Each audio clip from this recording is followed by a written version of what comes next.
Hoy me corresponde trabajar tres monarquías que se caracterizan por una serie de circunstancias muy particulares.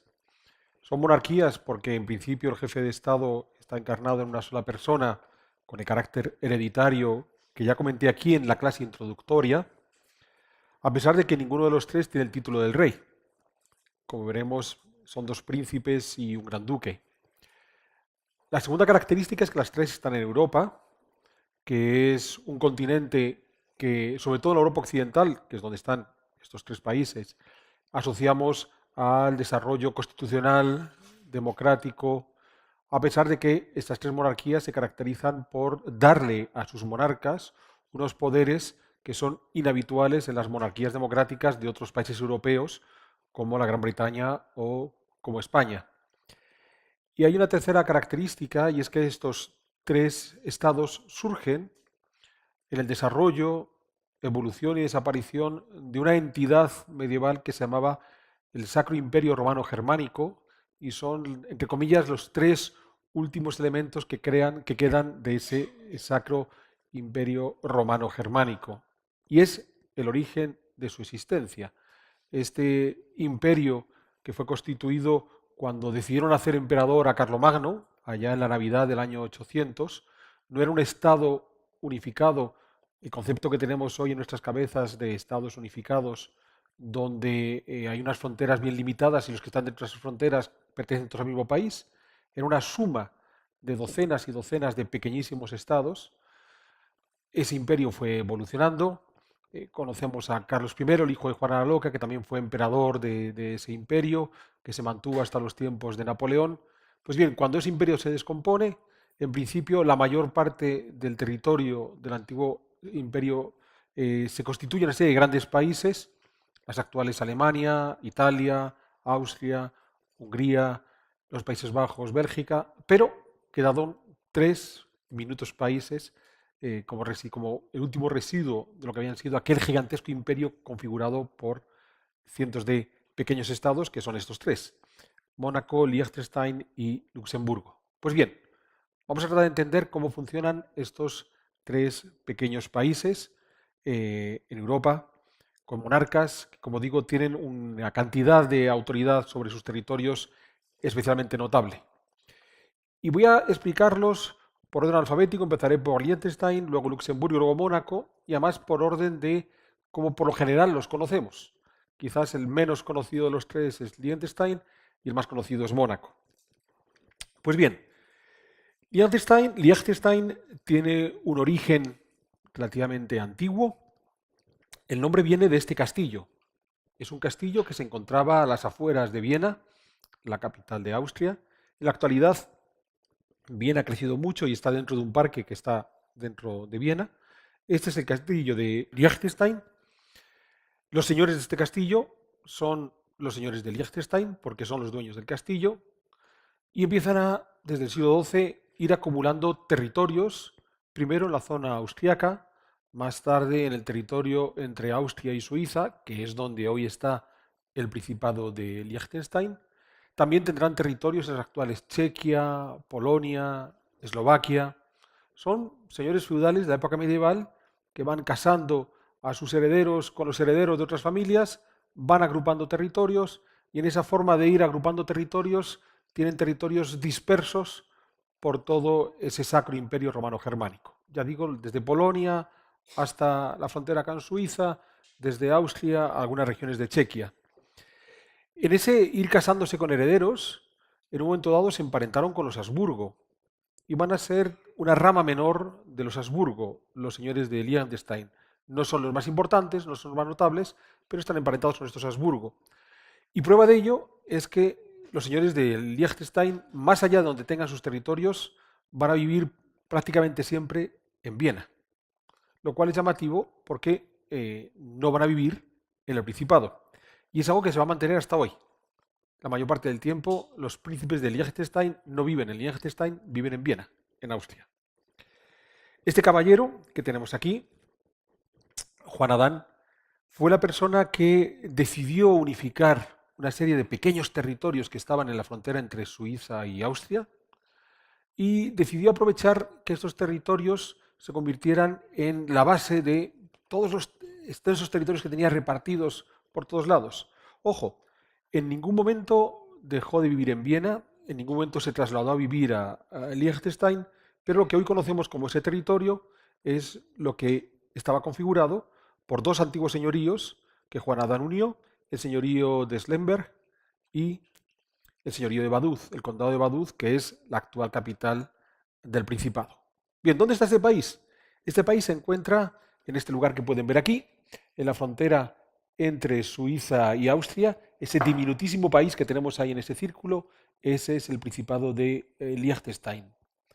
País realmente pequeño, no es el país más pequeño de Europa, porque para eso ya tenemos la Ciudad del Vaticano, bien, pero un país diminuto en esa frontera entre Suiza y Austria.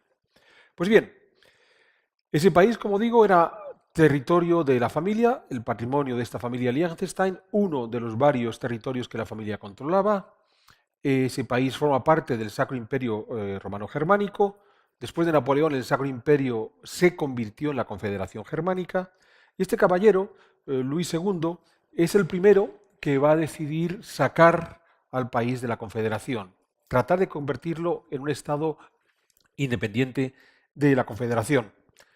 Es curioso porque sería su hijo, Juan II, quien por primera vez en la historia de la familia Liechtenstein visitó el territorio.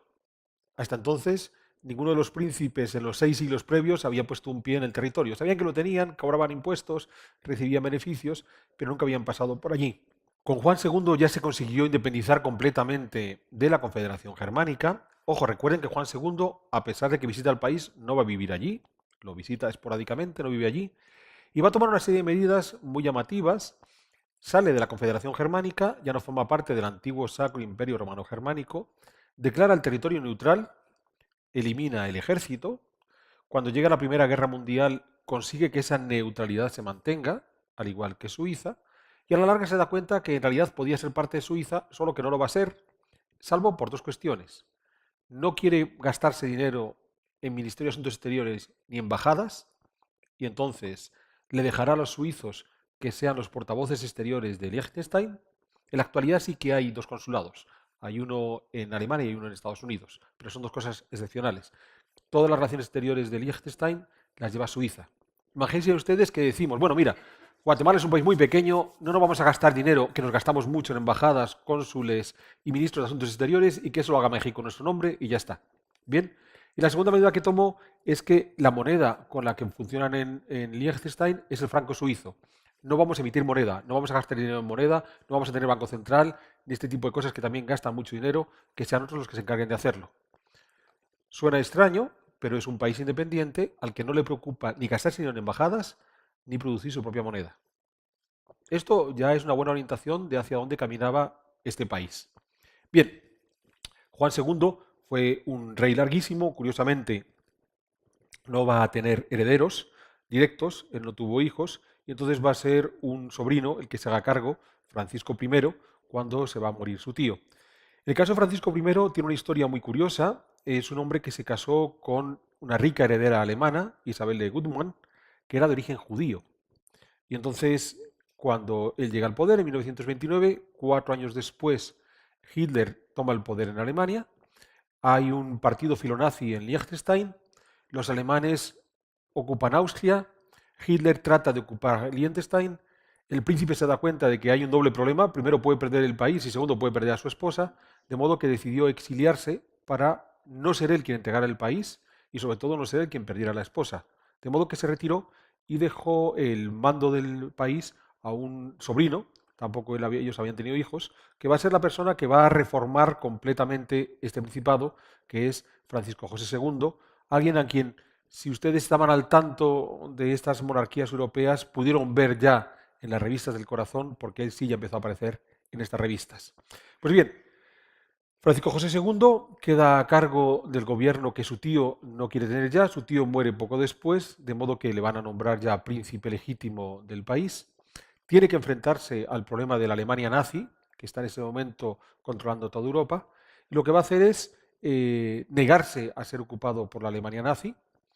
¿Cómo lo hace? le va a recordar a Hitler, mira, Liechtenstein es como Suiza, tenemos unos cuantos bancos, muchos de tus jerarcas tienen sus ahorros en mis bancos, a lo mejor si tú nos ocupas los ahorros desaparecen, de modo que nadie se va a pelear con nadie, cada cual está en su lugar y la cosa queda perfecta. Y de esa manera fue capaz, entre más o menos, mantener el tirón.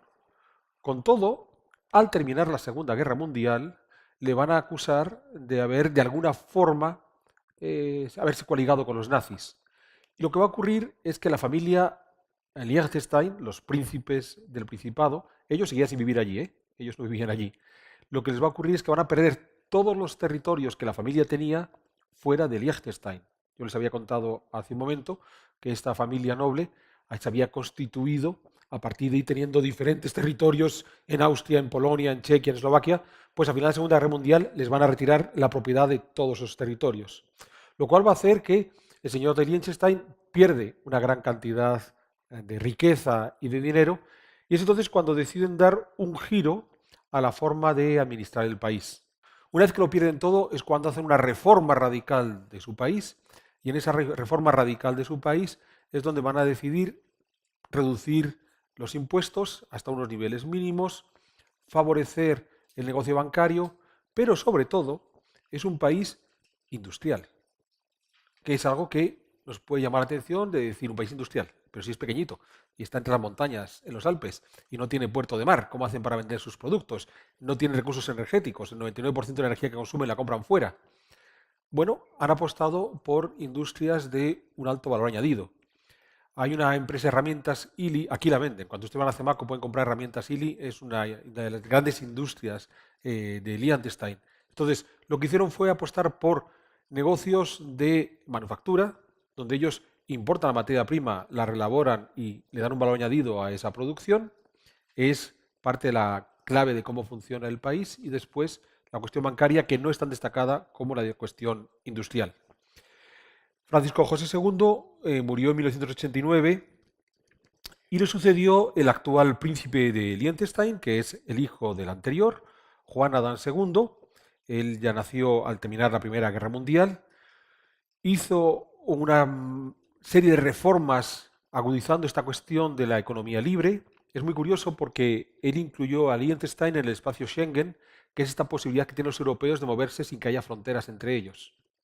Entonces, por lo general, cuando uno piensa en un país como estos, donde se da una gran libertad por la reducción de los impuestos, existe una legislación muy sencilla para abrir empresas, te dan todas las posibilidades para que los que no vivan allí puedan establecerse y abrir esas empresas, hay una serie de restricciones en la migración. Pues él no. Él decidió abrir sus fronteras y el que quiera dentro de la Unión Europea puede entrar, no siendo un país de la Unión Europea, puede ingresar en Liechtenstein sin ningún inconveniente en la frontera. No existen esas fronteras.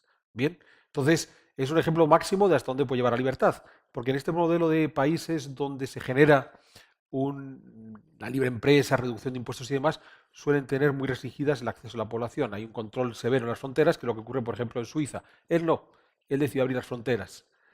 Pero a cambio, llevó a cabo una reforma política donde reclamó mayor autoridad para sí mismo.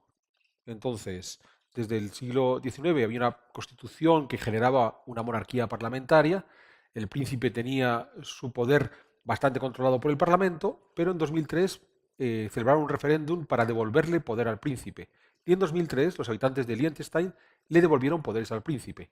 Entonces, es un sistema semidemocrático porque el príncipe tiene gran autoridad a la hora de tomar decisiones sobre el gobierno de su pequeño país, a pesar de que Juan Adán II la mayor parte del tiempo vive en Viena. Lo que sí dijo es que si perdía el referéndum jamás volvía a Vaduz, la capital del Principado. No lo perdió, lo ganó de una forma importante. Y es muy llamativo porque estamos ante un modelo, entre comillas, muy singular. Es un país de libre mercado absoluto, es un país con un libre movimiento para las personas que cruzan por allí, los europeos, y es un país donde el monarca tiene una gran autoridad. La democracia es una democracia restringida. Nos choca un poco porque no es el modelo que uno puede tener en su cabeza. Por lo general hay dos partes, podemos ser de libre mercado y con gran democracia, pero con acceso restringido, podemos ser de libre mercado con el acceso libre, pero no somos democráticos. Él va a tener aquí una combinación realmente extraña. Con todo, Juan Adán II, después de la reforma que planteó, decidió dejar el poder en manos de su hijo, el príncipe Luis, que es el regente desde 2004. El titular sigue siendo el padre, pero el que gobierna realmente es su hijo Luis, que sí que vive habitualmente en Vaduz, en la capital de Liechtenstein, mientras que su padre pasa la mayor parte del tiempo en Viena, en Austria. Bien, todo esto que les he contado, quiero mostrarles este gráfico que es muy llamativo, porque aquí pueden ver otra de las singularidades que tiene Liechtenstein, más allá de que la tasa fiscal es muy reducida, los trámites legales para una empresa son mínimos, es interesante la cantidad de microempresas que tiene ese país. Entonces, si apostaron en los tiempos de la posguerra, Segunda Guerra Mundial, por industrias de manufactura con un alto valor añadido, el mundo de las herramientas que les contaba antes, en la actualidad están girando hacia otro tipo de industrias vinculadas al mundo de Internet, vinculadas al mundo de las producciones para la red, este tipo de cosas que son empresas muy pequeñas pero que siguen teniendo un alto valor añadido. La clave de todo esto reside en esa reducción mínima de impuestos. Es muy fácil vivir en Liechtenstein, es relativamente sencillo instalarse allí. Es cierto que los residentes, como le ocurre a los de Luxemburgo, a los de Mónaco, que veremos después, los no residentes, perdón, prácticamente no pagan impuestos, pero no tienen servicios. Entonces, si yo me instalo en Liechtenstein, por no ser ciudadano del país, y voy al médico, tengo que pagar el médico. Y quiero mandar a mi hijo a la escuela y tengo que pagar la escuela. Entonces, los gastos que yo no hago a través de los impuestos, los hago a través de mi bolsillo pagando cuotas bastante elevadas. ¿Qué es lo que ocurre? Que el perfil de los no residentes son gente muy joven, que no tienen problemas de salud ni tienen hijos que va a llevar a la escuela, con lo cual les interesa mucho vivir en este país y a su vez aportan una cantidad de energía juvenil al país muy interesante. Claro, uno podría pensar, ¿se podría trasladar este modelo a Guatemala? Si es por juventud, la tenemos toda, porque si hay algo que sobra en Guatemala son jóvenes. Este país fabrica niños, 1000 niños cada día, entonces podemos perfectamente tener un montón de jóvenes. Esa parte ya la tenemos resuelta.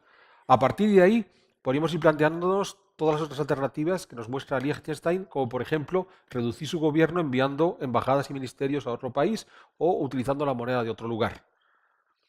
Ya estamos a medias dolarizados, tampoco nos tiene que sonar tan extraño. Bien, y no olviden, esta gente el 99% de la energía que consume la tienen que importar.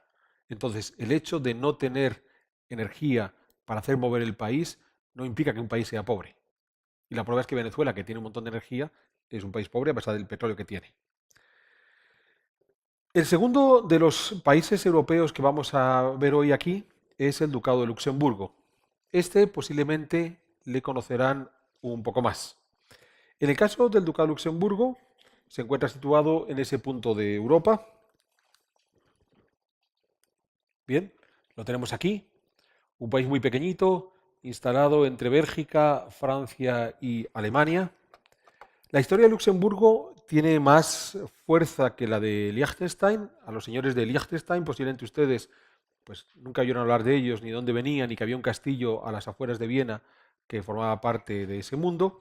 En el caso de Luxemburgo, la situación cambia, porque en el caso de Luxemburgo, incluso en esta cátedra hemos tenido ocasión de hablar en algún momento de ellos, fueron de nuevo señores feudales del Sacro Imperio Romano-Germánico, que empezaron en ese territorio que les acabo de mostrar, el actual Luxemburgo, que fueron incorporando otros territorios del Sacro Imperio y llegaron a ser emperadores. Y los emperadores de Alemania, desde el siglo XIII hasta mediados del siglo XV, eran todos de la familia de Luxemburgo. Muy interesante porque estamos hablando de un territorio que de no haber sido porque la familia se quedó sin herederos y entonces llegó una nueva dinastía, que fueron los Habsburgo, hoy podrían ser tan famosos o más que los Habsburgo. Entonces, Habsburgo seguimos teniendo, y en las revistas de corazón de vez en cuando nos aparece alguna archiduquesa Habsburgo que todavía andan por ahí, y alguna especialmente bonita. A los Luxemburgo, como se les extinguió la rama principal, van a desaparecer de este convivio de grandes familias nobles, pero llegaron a ser gentes realmente notables, realmente importantes en la Edad Media. Es más, cuando la familia Luxemburgo se extingue como familia imperial es porque la última heredera de esta familia Luxemburgo se unió al primer gran heredero de la familia de los Habsburgo. Entonces, los Habsburgo que tenemos hoy son los herederos directos de esta familia Luxemburgo.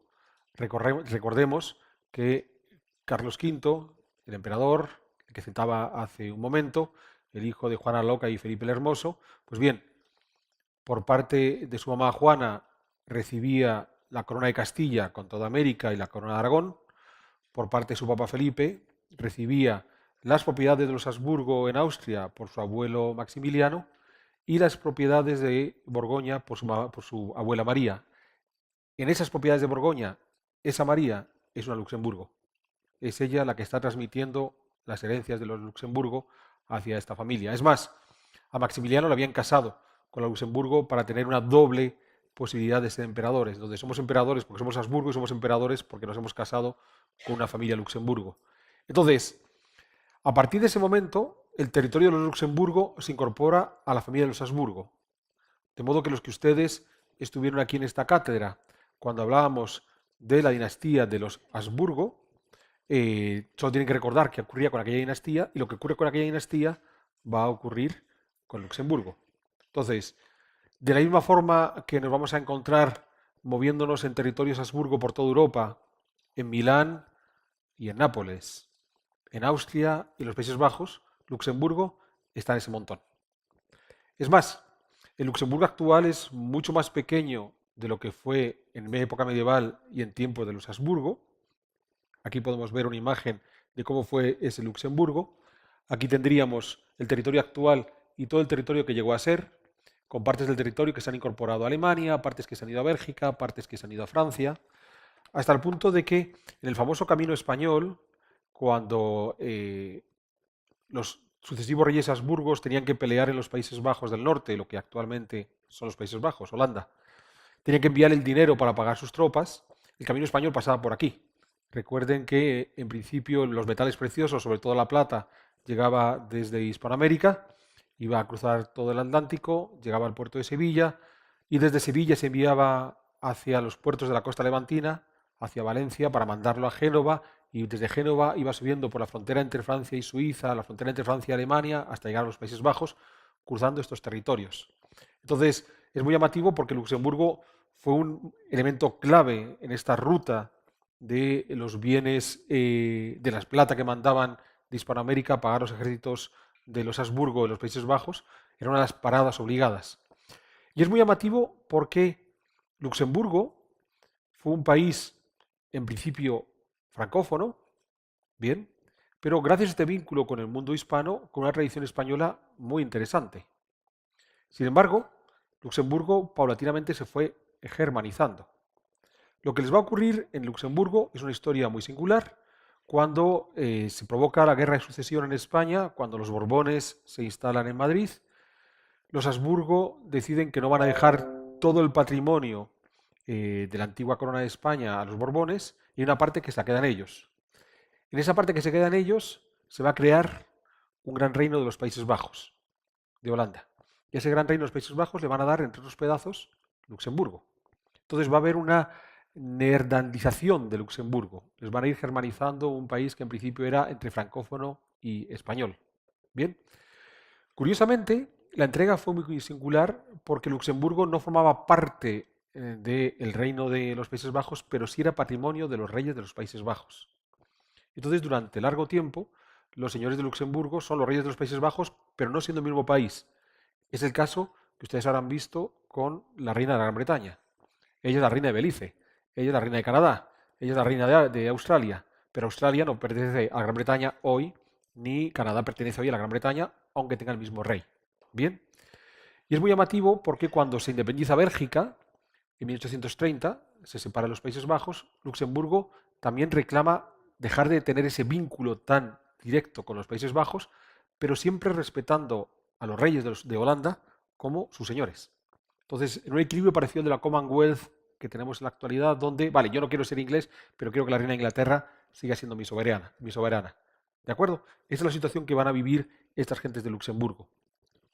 Pero el problema está que en las fronteras que estamos viendo en este mapa, aquí no están los Países Bajos, aquí no está Holanda. Holanda se queda mucho más arriba, de modo que progresivamente los países que tenemos alrededor de Luxemburgo le van a ir comiendo pedacitos al territorio, hasta que al final se queda en el estado que actualmente conocemos.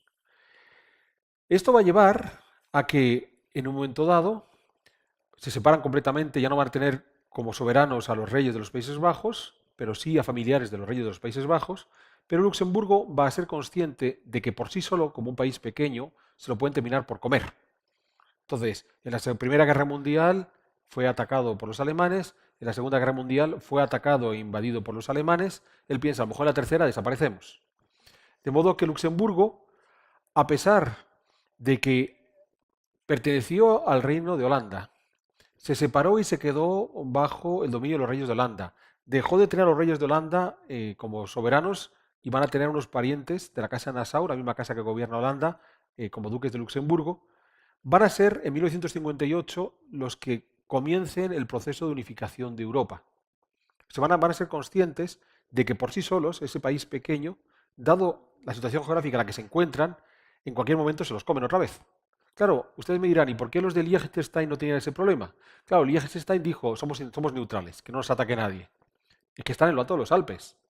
Entonces, ya hay que subir al alto de los Alpes a conquistar Liechtenstein. Pero Luxemburgo no, Luxemburgo está en una llanura que separa a Alemania de Francia. Entonces, los tanques alemanes, cuando pasan por allí, pasan muy deprisa y se comen el país en un tris. Entonces, hay una diferencia geográfica que ellos evaluaron y consideraron que era importante. Entonces, van a sentar las bases de una unión económica, aduanera, en muchos casos política, que es el Benelux, con las siglas de Bélgica, Netherlands, por los Países Bajos y Luxemburgo, que ya digo es el germen de la actual Unión Europea. Aquí saben que una de las fronteras más singulares que hay en el mundo es una frontera que hay entre Bélgica y los Países Bajos, que en la actualidad no existe, pero que es una frontera que pasa por medio de una serie de pueblecitos donde uno puede ir a un restaurante y si se sienta a la derecha de la mesa está en Bélgica y a la izquierda está en los Países Bajos. Incluso hay casas que la frontera pasa por medio de la puerta y si llamas al timbre de la de derecha estás llamando desde los Países Bajos y llamas al timbre de izquierda estás llamando desde Bélgica. Entonces, bueno, como están totalmente unidos desde un punto de vista aduanero, no tiene ningún inconveniente, uno puede cruzar. Y esto es muy jugoso porque el caso del Benelux es un caso que se ha traído siempre a colación para el mundo centroamericano. ¿Podríamos hacer algo parecido en Centroamérica? ¿Podríamos eliminar completamente las aduanas entre Honduras, El Salvador y Guatemala y quizás Nicaragua y Costa Rica? Por poder se puede. Pero bueno, saben que ya hay un nuevo tratado de unión aduanera entre Honduras y Guatemala, que es la gente, los políticos se sienten muy orgullosos porque hemos eliminado las trabas para el 90% de los productos que pasan de un país al otro. Pero la aduana sigue existiendo. Estos chicos decidieron hacer desaparecer totalmente sus aduanas y sus fronteras. Bien, porque en el caso del espacio Schengen, entre Francia y España, hay unas garitas de aduanas donde no hay nadie y hay unas talanqueras que se pueden bajar, que no se bajan. Pero si fuera necesario, se pueden bajar. Entonces, en momentos de riesgo terrorista, se mete un gendarme, un guardia civil en la garita y baja la talanquera. En el caso de estos tres, no hay nada. Punto. Desapareció. Las eliminaron. Bien, entonces pintan la raya en este pueblo por aquella cosa divertida, tomarse una cerveza a la misma mesa en Holanda o en Bélgica, pero ya desaparecieron las fronteras y las aduanas. Este es uno de los motivos por los que Luxemburgo ha tenido un desarrollo económico mucho más interesante, porque a pesar de todo son países distintos. Eso significa que lo que Luxemburgo tenía que hacer, que es lo que van a hacer los gobernantes del siglo XX, es ofrecer unas condiciones tales que sus vecinos de la par, comenzando por los belgas, quieran ir a comprar a Luxemburgo porque es más barato, quieran ir a trabajar a Luxemburgo porque pagan menos impuestos. Claro, no hay ningún límite, no hay ninguna barrera. Yo solamente tengo que caminar y pasar de un país al contrario. Entonces, toda esta labor de mejora es la que llevó a cabo esa casa gobernante derivada de los reyes de los Países Bajos, que es la casa de Nassau-Weilburg. Comenzamos el siglo XX con esta gran duquesa de Luxemburgo, la gran duquesa Carlota. En el caso de Carlota, ella vivió el trauma de la Primera Guerra Mundial, pasando los soldados por su territorio, y volvió a vivirlo en la Segunda Guerra Mundial. En el caso de la Segunda Guerra Mundial, para ella fue un problema, porque en principio cuando los alemanes ocupan Luxemburgo, que es algo que hicieron en muy poco tiempo, sí hubo muertos en la ocupación de Luxemburgo, muy pocos. No es Dinamarca. Ustedes saben que cuando Hitler ocupó Dinamarca, manda las tropas y los daneses pensaron que estaban rodando una película. Vieron pasar soldados y dijeron, mira, están haciendo una película de que hay una guerra entre Alemania y Francia. Y no, no, eran los alemanes ocupando el país. En el caso de Luxemburgo sí hubo una pequeña resistencia, bien, pero lo que se le propuso a la gran duquesa Carlota es que se quedara en el país gobernando y decidió que no, que se marchaba. Entonces, Esto va a generar una simpatía hacia Luxemburgo que, por ejemplo, vimos antes en el caso de Liechtenstein que no les había ocurrido. Como el príncipe de Liechtenstein ahí medio transó con los alemanes, no le miraron tan bien al final de la Segunda Guerra Mundial. En el caso de Luxemburgo, la gran duquesa Carlota se retiró y eso le permitió darle una imagen más interesante. Es más, su hijo, el siguiente gran duque, llegó a combatir dentro del ejército británico contra los alemanes. Pues bueno, la gran duquesa Carlota tiene una historia muy curiosa. Al llegar al poder en 1919 sometió a referéndum la monarquía, preguntó a los luxemburgueses si querían seguir siendo una monarquía o que preferían una república, y los luxemburgueses prefirieron seguir siendo una monarquía. Y después de la Segunda Guerra Mundial es una de las que va a favorecer el Benelux, esta unión aduanera total con los Países Bajos y con Bélgica. Entonces, muy llamativo porque uno tiene siempre la imagen de que un rey es un señor que gobierna un territorio en el que quiere estar para siempre jamás y dejárselo a sus hijos. Y en el caso de la gran duquesa Carlota, primero preguntó a los luxemburgueses, ¿queréis una monarquía o una república? Y se quedaron como monarquía. Y lo segundo, soy la gran duquesa de ese territorio, pero no tengo ningún inconveniente en eliminar barreras, eliminar fronteras, eliminar aduanas. Bien, ella va a dejar el poder en 1964, decide dar un paso atrás y permitir que suba en su lugar el gran duque Juan. Bien, entonces el gran duque Juan sigue vivo, es un hombre muy grande, ahí está el chiquillo, ¿de acuerdo? Reinó entre 1964 con su mamá todavía viva y su madre vivió todavía 21 años más, hasta el año 2000 que decidió dejar el puesto a su sucesor. En el caso del gran duque Juan, combatió, como les decía, en la Segunda Guerra Mundial en el ejército británico. Eso le va a granjear todavía más simpatía a Luxemburgo al acabar la Segunda Guerra Mundial. Pero además se casó con la gran duquesa que tenemos aquí, Josefina Carlota, que era la hermana de los reyes Balduino y Alberto de Bélgica. Primero gobernó Balduino y cuando se murió Balduino llegó Alberto de Bélgica. La elección de esposa no fue gratuita. Si la gran duquesa Carlota quería generar esa unión aduanera entre Bélgica, Luxemburgo y los Países Bajos, qué mejor que casar a su hijo con una princesa belga y de esa manera la cosa queda más clara. O sea, para que veáis que no tenemos inconveniente de que esto pueda llegar todavía mucho más lejos. Más teniendo en cuenta, si recordamos que Balduino, que estuvo casado con una dama española, Fabiola, no tuvieron hijos. De repente, en un momento dado, le puede tocar la herencia a la duquesa Josefina y hasta unimos del todo, monárquicamente, estos dos países. Bien, entonces, de partida es muy interesante, pero es cierto, y es una de las cosas que marca la vida sentimental del Ducado de Luxemburgo, que siendo ella princesa belga, casándose con un gran duque de Luxemburgo, de una larguísima tradición que viene de los Países Bajos, que viene de los Habsburgo y demás, digamos que eran muy principescos. Y el problema fue que el hijo de ellos, Enrique, el actual duque, decidió casarse con una plebeya. Bien, y ha sido uno de los principales motivos de trifulca en el Gran Ducado de Luxemburgo hasta la muerte de la Gran Duquesa Josefina, porque se casó con esta señora que ven aquí, que es cubana. Entonces, si ustedes pensaban que no teníamos ningún monarca hispanoamericano suelto por Europa, pues tenemos a la Gran Duquesa de Luxemburgo, María Teresa, que es de origen cubano. Entonces, cuando ella llega, claro, a la pobre Gran Duquesa Josefina, que esperaba casar a su hijo con, pues, ahí andaban buscando una princesa europea, alguna Habsburgo que tengamos por aquí suelta, quizás una Orleans, porque una Borbón, el chico va en un máster de relaciones internacionales, conoce a la guapa cubana y se queda con la cubana. Entonces, la mamá nunca estuvo encantada de tener como nuera a una cubana, porque, bueno, a menos que estuviera casado con una gringa, pero encima se me casa con una cubana. Esto no puede ser. Bien, entonces, es cierto que hemos sabido la mala relación entre la suegra y la nuera cuando ya no estaba la suegra. Ya la nuera se quedó a gusto de decir, menos mal, ya no está, ya se marchó. Bien. En cualquier caso, dado que una de las principales funciones de las consortes es darle herederos al ducado, han tenido 5 hijos, 4 chicos y una chica. El mayor es el heredero, Guillermo. Entonces, en ese sentido, ha cumplido bastante bien. Y es muy curioso porque en el Gran Ducado de Luxemburgo, el duque anterior, el papá de Enrique sigue vivo y su hijo, ya tenemos un heredero. Pero incluso el duque heredero Guillermo no tiene hijos, pero hay otros hijos de este matrimonio que ya tienen también hijos. O sea que hay 4 generaciones que garantizan que el Gran Ducado de Luxemburgo tiene posibilidades de continuar en el futuro. Pues bien, no sé cuántos de ustedes conocían a la gran duquesa María Teresa, esta cubana que se nos había perdido por Europa, que es un caso realmente muy, muy singular.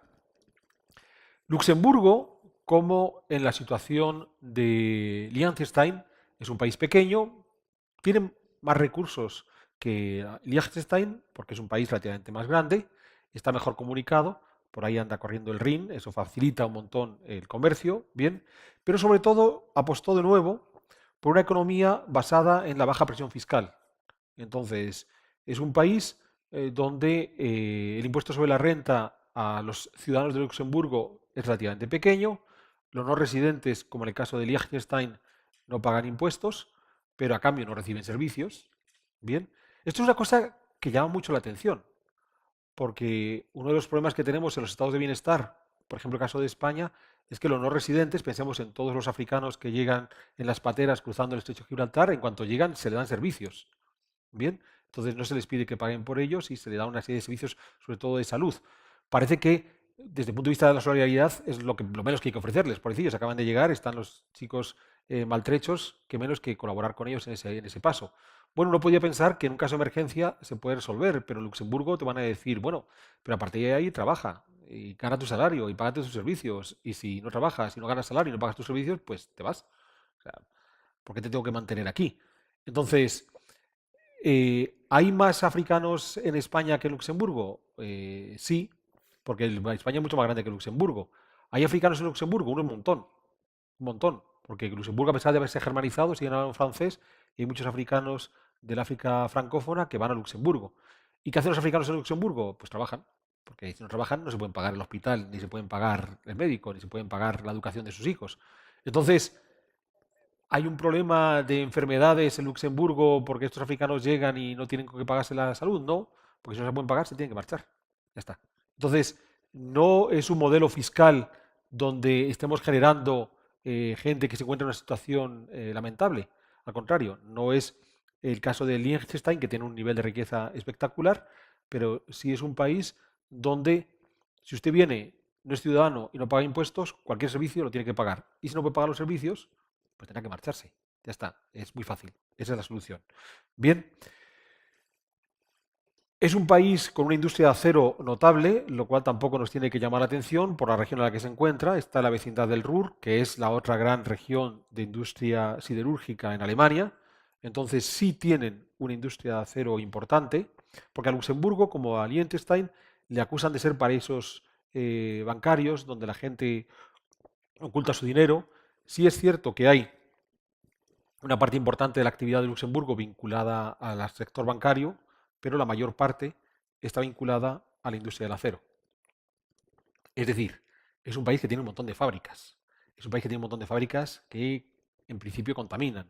Es un país que extrae la minería en su propio territorio o lo adquiere en Alemania y todo eso se trae.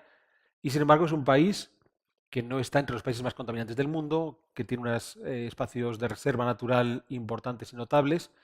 O sea, son países que vienen a desmontarnos todos los mitos que tenemos. Nos desmontan el mito de si la imposición fiscal no es suficientemente elevada, pues la gente lo pasa mal. Pues no, tiene una imposición fiscal baja, los ciudadanos pagan por sus servicios, los ciudadanos tienen que pagar porque no están pagando impuestos. Es un país que tiene industrias siderúrgicas que pueden ser además contaminantes, pero han sabido cómo controlar esa contaminación, pueden salir adelante.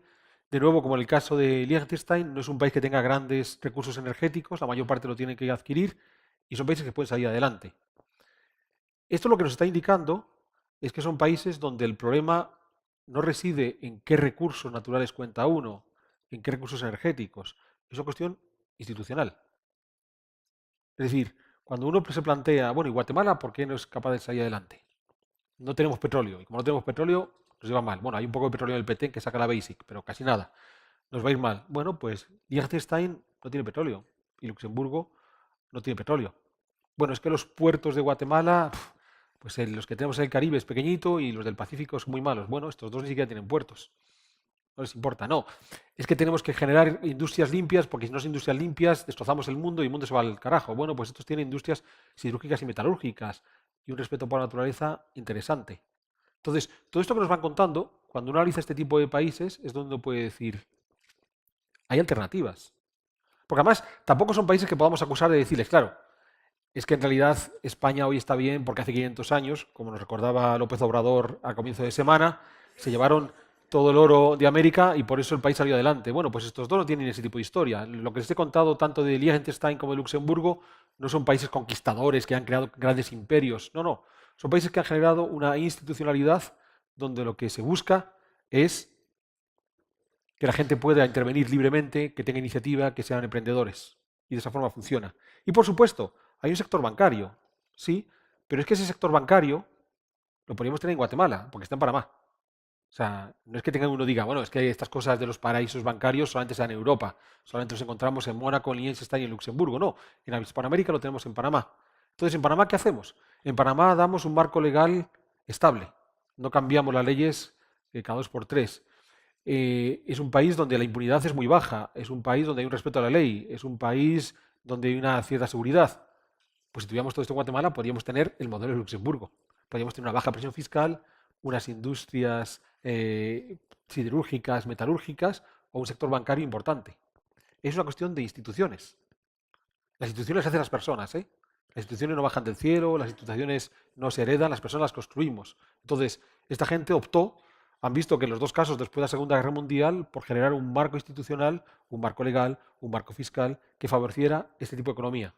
Entonces, ni Liechtenstein ni Luxemburgo eran ricos hace 100 años. No eran ricos hace 80 años.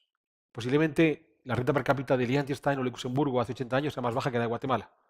Si por el camino mejoraron, es porque apostaron por esas reformas institucionales que les estoy comentando aquí.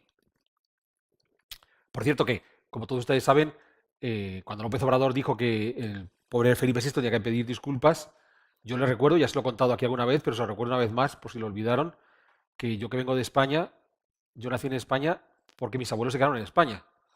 Entonces, los españoles que vinieron a América son sus abuelos, no el mío. Bien. Entonces, y lo mismo le ocurriría a López Obrador, incluso su abuelo vino de Santander hace, ¿cuántos son? 80 años o algo así. Pero quiero decir, cuando estas cosas de los americanos que los españoles piden disculpas, no, no, no. Que los españoles que vinieron a América en el siglo XVI se quedaron aquí y son sus abuelos. Así que si quieren pedirle, ustedes necesitan que alguien les pida perdón, busquen a sus familiares, ¿de acuerdo? Echen para atrás, rastreen quiénes son sus abuelos, porque por ahí están los que llegaron, que se quedaron aquí. Bien, yo creo que ya les había contado. En un momento dado yo publiqué un artículo de cuál era el porcentaje, la posibilidad de que Pedro Alvarado fuera mi tatarabuelo y me salía un 0,4% de posibilidades. Entonces no sé si ustedes apostarían por un 0,4%. Bien, nos olvidamos de López Obrador y volvemos al Principado de Mónaco. El Principado de Mónaco sin duda es el más popular de todos los principados, pequeños estados que tenemos en Europa. Indudablemente, cuando hablamos de Mónaco, pensamos en los casinos y por el rango de edad de las personas que nos acompañan aquí, todos recuerdan al príncipe Reinero cuando se casó con Grace Kelly, la famosa actriz de Hollywood, la actriz fetiche de Alfred Hitchcock. No fue gratuito. Les vamos a contar ahora que el hecho de que Reinero se casara con ella, aparte de que era muy guapa, que lo era, fue una elección muy consciente. Él buscaba a Grace Kelly. Él buscaba que todos ustedes conocieran Mónaco porque él se había casado con una actriz de Hollywood. Entonces, así como hemos visto que en Luxemburgo decidieron casarse con la princesa de Bélgica para reforzar la unión del Benelux, en Mónaco decidieron buscar como princesa a una actriz de Estados Unidos porque tenían que salvar el cuello de alguna manera. Y ese vínculo con la actriz de Hollywood fue una forma de salvar el Principado. ¿Por qué? Porque el Principado de Mónaco es cierto que geográficamente tiene una estructura muy curiosa. Esto es Le Rocher, la gran roca donde está el Palacio de los Príncipes, que mira sobre el Mediterráneo. Es relativamente complicado de tomar. Si quisiéramos ocupar al asalto, las tropas lo pasarían bastante mal. Para empezar, dado que estamos en la costa, es fácil abastecerla por mar. Eso significa que si yo quiero ocupar Mónaco, tengo que poner tropas en tierra, pero además rodearlo con barcos. Eso complica la situación. Pero tampoco me puedo pasar eternamente encerrado en mi Rocher durante siglos y siglos a ver si aguanto el tirón. Bien, Le Rocher está instalado aquí, supongo que todos lo recuerdan. Entonces, en este puntito de Europa que tenemos aquí, bien, aquí está Mónaco. Entonces, está situado en ese punto. Pues bueno, este espacio, desde el punto de vista estratégico, es complicado de ocupar militarmente, pero si uno se pone necio, se podría llegar a ocupar. Bien, Con todo, les he de recordar que el actual Mónaco es todo lo que le queda a la familia Grimaldi después de haber sido reducido a la nada, porque antes de esto Mónaco fue muchísimo más amplio. Entonces, Mónaco llegó a ocupar hasta la frontera actual entre Italia y Francia. Entonces, territorios como Menton o La Roquebrune, esto, si aquí hay algún arquitecto, le sonará, porque es donde murió Le Corbusier, este ilustre creador de la arquitectura internacional. Se murió tomándose un baño en el Mediterráneo, tenía el cabanón, una cabañita ahí, entonces se fue a bañar al Mediterráneo y le dio un paro cardíaco y se murió. Entonces, bueno, llegaba desde Mentón hasta Mónaco, incluyendo algunos territorios dentro de la montaña, como Castelar, que es un pueblo delicioso. Cuando vayan ustedes a Mónaco la próxima vez, o la primera vez si no han ido nunca, yo les invito a que vayan a visitar Castelar, es sorprendente. Castelar es un pueblecito. Existía un Castelar previo, el Castelar viejo, que está más metido en la montaña. En el siglo XIV, los Grimaldi de Mónaco los trasladaron y los instalaron en una especie de plataforma elevada que está totalmente amurallada y construyeron, tienen dos calles, entonces tienen una cuadra en medio y una tercera cuadra, y entre las tres cuadras están las dos calles, y todas las casas están construidas todas juntas. Entonces, se separan porque cada una tiene su muro interior cortando, pero lo que hicieron fue una cuadra tirada. Entonces construyeron toda la cuadra y luego la subdividieron al interior. La segunda cuadra, todo un montón, lo subdividieron y la tercera cuadra lo subdividieron. Entonces, estas cosas de los chalés adosados que en España han tenido tanto éxito hace 20 años, pensamos que los hemos inventado ayer, pues no. En el siglo XIV en Castelar hicieron ya una serie de casas adosadas, unas pegaditas a las otras, donde es un muro único subdividido al interior. Entonces, un lugar que merece la pena visitar. Pues bien, Mónaco es la propiedad de los Grimaldi, los que siguen gobernando Mónaco hoy. Los Grimaldi eran una familia genovesa. En principio, cuando Génova, una ciudad vinculada al Sacro Imperio Romano-Germánico, recordemos que los emperadores de Alemania eran también señores de Italia, entonces Génova, que la tenemos por acá, perdida, Génova fue ocupando todas estas costas. Génova lo que buscaba era evitar que pudiera haber algún otro señor que creara un puerto seguro, como la propia Génova, en la costa de Génova. Entonces, en el territorio donde controla Génova no quería tener ningún enemigo, entonces se fue apoderando de todos estos pequeños territorios, incluyendo Le Gaucher de Mónaco, donde alguien pudiera haber puesto un segundo puerto que compitiera con Génova. Y entonces, una familia genovesa, los Grimaldi, en el siglo XIII, se apropiaron del Gaucher. Se subieron a la roca y dijeron, es mía. Y a partir de aquí me quedo en este territorio. Y se van a quedar hasta hoy. ¿Por qué? Alberto de Mónaco sigue siendo un Grimaldi. Claro, si estoy subido en una roca, el primer enemigo que tengo es Génova, porque Génova va a tratar de evitar que yo genere un puerto que compita contra el propio puerto de Génova. Entonces, bueno, los Grimaldi son señores del lugar, no ocurre nada, ahí se quedan subidos en su roca y van a ser muy felices. Pero a partir de ese momento van a ir negociando con todos los señores que pasen cerca, diciéndoles, bueno, ¿qué podemos hacer aquí con nuestra roca? Y entonces, cuando hoy pensamos en Mónaco, pensamos pues en los casinos, ¿cierto? Un sistema bancario opaco, donde llegan todo tipo de gentes de mal vivir, entonces narcotraficantes, traficantes de armas, ese tipo de cosas. Pues bueno, en realidad es una larguísima tradición, porque lo que ofrecían los Grimaldi en Le Gaucher era contrabando.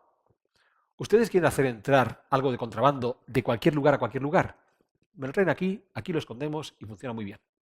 Entonces, ese es el origen del éxito de la familia Grimaldi en Mónaco. Desde siempre van a ser los contrabandistas por antonomasia de esta Riviera francesa. Entonces, cuando hay que comerciar algo legal, vendan usted por Génova, a lo mejor tiene que ir hasta Niza, en el peor de los casos hasta Marsella. Si ustedes quieren meter algo ilegal, este Rocher de Mónaco es el sitio ideal. Así que ustedes hagan entrar por aquí lo que quieran, que le vamos a aceptar todo lo que nos traigan. Bien, para que vean que la tradición remonta a un pasado realmente lejano. Pues bien, estos Grimaldi, que van a controlar Mónaco, durante ese conflicto con Génova, Génova es el comercio legal, nosotros somos contrabandistas, la cosa quedó muy equilibrada. El problema fue cuando los reyes de Francia ya ocuparon el sur del territorio de Francia, al final de la Guerra de los 100 años, entonces ya están los reyes de Francia tratando de ocupar todo este territorio, y a su vez llegan los Habsburgo. Esos mismos Habsburgo que hemos visto que habían ocupado Luxemburgo, también llegan a la zona de Italia. Y recordemos que ya el abuelo aragonés de Carlos V, Fernando el Católico, ya había peleado en el norte de Italia, y su nieto Carlos V va a seguir peleando en Italia. Entonces, es en ese momento cuando la batalla de Pavía, en la que Francisco I cae en las manos de Carlos V, el emperador, y ese tipo de cosas. Pues bien, en ese momento Mónaco apostó y se dijo a sí mismo, bien, el rey de Francia lo tengo pegado aquí, porque esto es Francia. Mientras que el Habsburgo es un señor que tengo por allá lejos. Entonces me voy a hacer aliado de los Habsburgo. Y entonces Mónaco siempre va a tratar de ser aliado de aquel que sea enemigo de Francia. Y es muy curiosa porque hasta el día de hoy Mónaco siempre tiene a los franceses que le miran así desde lejos diciendo, uy, te vas a enterar, a la que te descuides, ocupo el territorio. Y ellos siempre van a buscar el apoyo de alguien que esté lejos de Francia para que chinguen a los franceses. Entonces, es muy curioso porque Mónaco hoy hace una cosa muy singular. Mónaco, al igual que Luxemburgo y Liechtenstein, los residentes en Mónaco pagan unos impuestos muy reducidos que les ofrecen servicios, sanidad, educación. Los no residentes en Mónaco no pagan impuestos, pero no reciben servicios, tienen que pagar por ellos, salvo los habitantes del territorio alrededor de Mónaco. Entonces los habitantes de Mentón, de la Roquebrune o de Castelar, cuando quieren ir al médico, van a Mónaco. Y a sus hijos los pueden mandar a las escuelas de Mónaco. Y no pagan por ello. Entonces, lo que Mónaco hace es, a ver, franceses, un momento. Si queréis incorporar el territorio, los vecinos pierden. Entonces, claro, los primeros que no quieren que Mónaco sea parte de Francia son todos los vecinos de aquí. Entonces tú dices, momento, si Mónaco pasa a ser Francia, me toca pagar impuestos por ir al hospital y a las escuelas. Entonces, está en un status quo muy singular.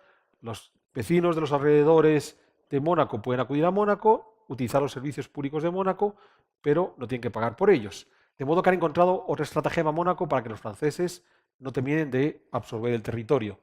Entonces, la situación es realmente muy curiosa y tampoco es muy conocido. Lo que les acabo de contar, seguro que nadie sabía que los habitantes de Castelar, de Mentón o de la Roquebrune pueden ir al hospital a Mónaco. Es una cosa que se guarda discretamente, no vaya a ser que el resto de los franceses digan, un momento, ¿qué está pasando?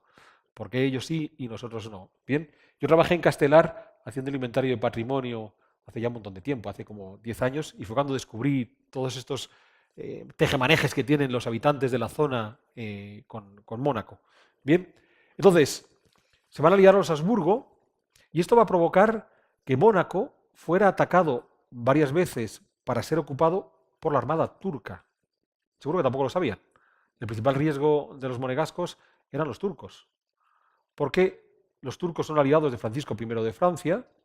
Bien, Francisco I establece una entente con Mónaco, no te ataco, pero le pidió a sus enemigos que atacaran Mónaco. Entonces esta región sufrió varios ataques, esta región que controlaba Mónaco, sufrió varios ataques de la armada turca, que eran aliados de Francia, enemigos de los Habsburgo.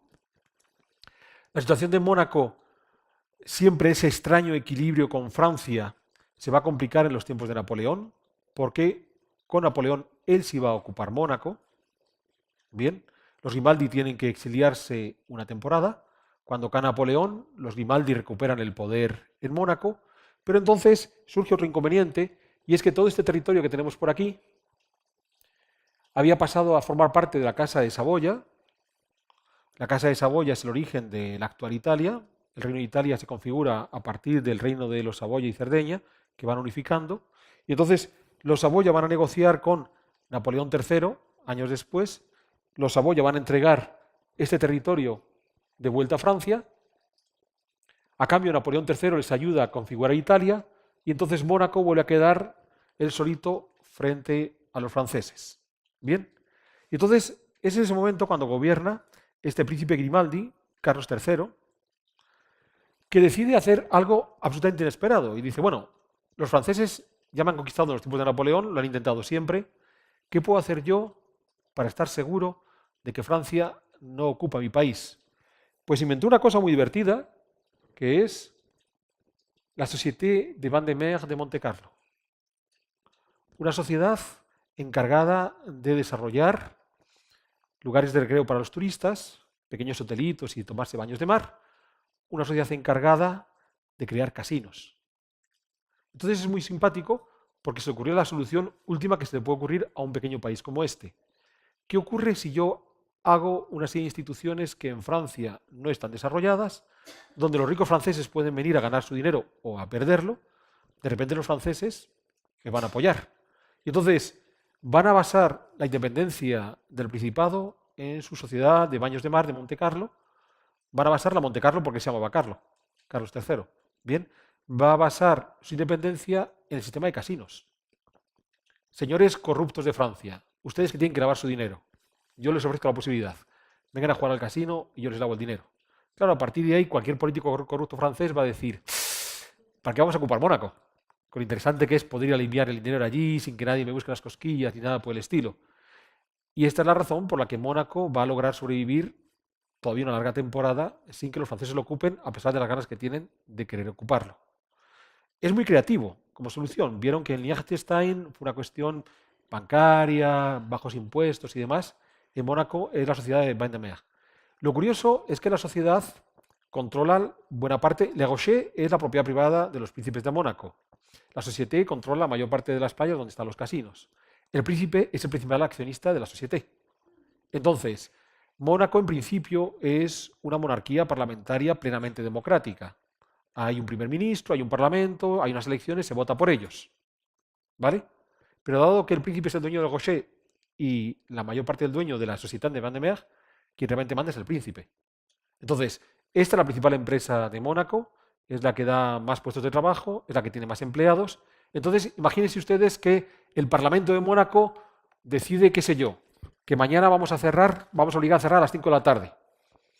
Y el dueño de la Société de Vandenberg le dice a los empleados, el que se va a las 5 de la tarde y no trabaja hasta las 6, lo despido. Entonces, ¿quién cree que tiene más poder? ¿El Parlamento o el dueño de la Société? Entonces es muy curioso porque en todas partes les van a explicar que es una monarquía parlamentaria plenamente desarrollada como la española o la inglesa, y sin embargo, con la cantidad de resortes que tiene el príncipe sumano para controlar la ciudad, quien realmente gobierna Mónaco es el príncipe. Bien, el resultado fue que así estaba Mónaco, siempre con el Gaucher y sus playas, ¿de acuerdo? Cuando el príncipe Carlos decide montar la sociedad, y así es como lo pueden ver hoy. Como ve, la sociedad ha permitido que el lugar se desarrolle de forma notable y considerable. Recordando que la mayor parte de esas propiedades pertenece a la Société. El propietario de los terrenos es la Société, el propietario de las empresas que están construidas ahí es la Société es la que alquila la mayor parte de los apartamentos que están dentro de esos terrenos. Entonces, el príncipe es el príncipe del país y el dueño de la empresa que controla el país, con lo cual los Grimaldi han hecho un buen ejercicio de control de esos territorios. En la Segunda Guerra Mundial, el territorio fue ocupado por los alemanes, bien. De nuevo, si yo puedo lavar mi dinero negro en los casinos de Mónaco, me da igual que sea alemán o que sea francés. Se lava y se lava absolutamente todo. Los monegascos no hacen asco a nadie que lleve su dinero a Mónaco. Bien, como ocurrió en el caso de Liechtenstein, al terminar la Segunda Guerra Mundial, la situación de Mónaco era complicada. Hasta qué punto Mónaco se había resistido lo suficiente a los alemanes o no se había resistido lo suficiente a los alemanes. Entonces era una situación compleja, ya digo, parecida a la de Liechtenstein. Y entonces eso fue una de las excusas que aprovechó Francia para reducir la independencia de Mónaco. Entonces Francia fue diciendo, bueno, a lo mejor tenemos que supervisar las relaciones exteriores de Mónaco, a lo mejor tenemos que controlar los movimientos bancarios de Mónaco, a lo mejor tenemos... Entonces fueron progresivamente planteando elementos de control de Francia sobre Mónaco. Tienen varios, ¿eh? O sea, Francia tiene una cantidad de disposiciones de control sobre Mónaco bastante curiosos que más parece una colonia en muchos casos de Francia que un país realmente independiente. Y es ahí entonces cuando el príncipe gobernante en ese momento, el príncipe Reiniero, optó por buscar una solución para recuperar su independencia. Y dijo, bueno, ¿cómo puedo hacer yo para que la gente se acuerde que yo existo? Bien, para que algún lugar distante y poderoso me eche una mano, adquiera fama y entonces los franceses dejen de tocarme las narices y en un momento dado puedan ocupar el país. Si antes les contaba que los Grimaldi fueron buscando sucesivos aliados y, por ejemplo, estuvieron muy vinculados a los Habsburgo, en el siglo XX el príncipe Reiniero decidió unirse a Estados Unidos. Decidió que los gringos miraran mucho a Mónaco y se dijo a sí mismo, ¿cuál es la mejor forma que tengo para hacer que los gringos miren mucho a Mónaco? Pues que los artistas de Hollywood vengan a Mónaco. Entonces, hay una serie de películas que se van a rodar en Mónaco, bien, películas muy glamurosas todas ellas. Eso empezó a atraer artistas famosos a Mónaco, directores famosos a Mónaco, y por el camino es cuando llega Grace Kelly, que va a conocer a su príncipe. Entonces, Rainiero posiblemente estaba muy enamorado de ella. Sabemos que después de la muerte de Grace Kelly, Rainiero estuvo bastante deprimido. Grace Kelly era una mujer guapísima, tenía todo lo necesario para ser una bonita princesa, pero sobre todo a Rainiero le interesaba casarse con una actriz de Hollywood y hacer que los ojos de Estados Unidos miraran a Mónaco. Entonces, La historia de amor puede ser muy linda, pero más allá de eso hay un claro interés por parte del príncipe de estar vinculado con alguien que le asegurara la independencia de su país. Entonces, si ustedes pensaban que estas cosas de hacer matrimonios de conveniencia habían quedado perdidos en el pasado, aquí está el penúltimo, porque saben que el último es el de su hijo. Bien, entonces el penúltimo matrimonio de conveniencia que tenemos es el de Reiniero con Grace Kelly. Entonces, bueno, conocen todos la historia de Grace Kelly, se casaron, tuvieron 2 hijas, tuvieron un hijo y ella muere en un accidente de carro, donde al parecer la que conduce es su hija pequeña, Estefanía, y no ella. Después quisieron arreglarlo todo para evitarle problemas a Estefanía. Hay una leyenda de que hay una película que Grace Kelly roda con Hitchcock donde tiene un accidente en esa curva. En la película no es la misma curva. Mónaco tiene un montón de curvas, tenemos curvas para todo, seguro que tenemos curva para hacer 20 películas y 40 accidentes, entonces no, Grace Kelly no murió en la misma curva en la que había rodado previamente la película con Hitchcock. Entonces, esta es la razón por la que Reiniero se vincula con la actriz de Hollywood, consigue esa alianza con Estados Unidos. Cuando Reiniero muere, le va a suceder su hijo, el actual príncipe Alberto II de Mónaco. Es muy curioso porque, de nuevo, Alberto II de Mónaco es alguien que se ha caracterizado por seguir las pautas de su padre de buscar siempre aliados lejanos. No sé si ustedes recuerdan, hubo un caso muy singular. En un momento dado, Madrid presentó la candidatura a los Juegos Olímpicos, bien, compitiendo contra París y contra Londres. Y entonces, ¿a quién piensan que apoyó Alberto de Mónaco en aquellas candidaturas? Apoyó a Londres, apoyó a que estaba más lejos. Dijo, a ver, ¿a quién tengo? Él forma parte del COI, del Comité Olímpico Internacional, y dijo, ¿a quién tengo que apoyar? Porque claro, si apoyo a París, de repente los franceses van a decir, este ya quiere ser francés. Lo tenemos claro ya. Bien. Y si apoya a Madrid, tampoco le queda tan lejos. Entonces dijo, tengo que apoyar siempre a que está más lejos. Es una política muy interesante de los monegascos. Somos un país que estamos colgados de un fino hilo para que no nos controle Francia. Entonces tengo que tener amigos lejanos que en un momento dado puedan abofetear a Francia. Piensen lo que hizo Liechtenstein. Mi política exterior queda en manos de los suizos. Yo abro mis fronteras, pero como estoy subido en lo alto de los Alpes, nadie se mete conmigo. Piensen lo que hizo Luxemburgo. Me unifico plenamente con Bélgica y con los Países Bajos. Ya somos un país más grande. El Benelux es más grande que los 3 divididos. Mónaco lo que hace es buscar siempre aliados lejanos.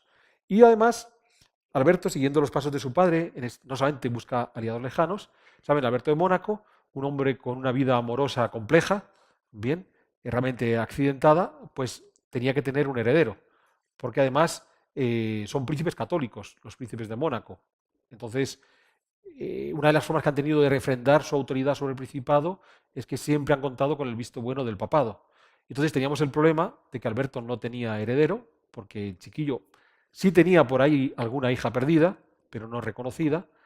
Dado que no era una hija legítima, tampoco podía haber sido su heredera.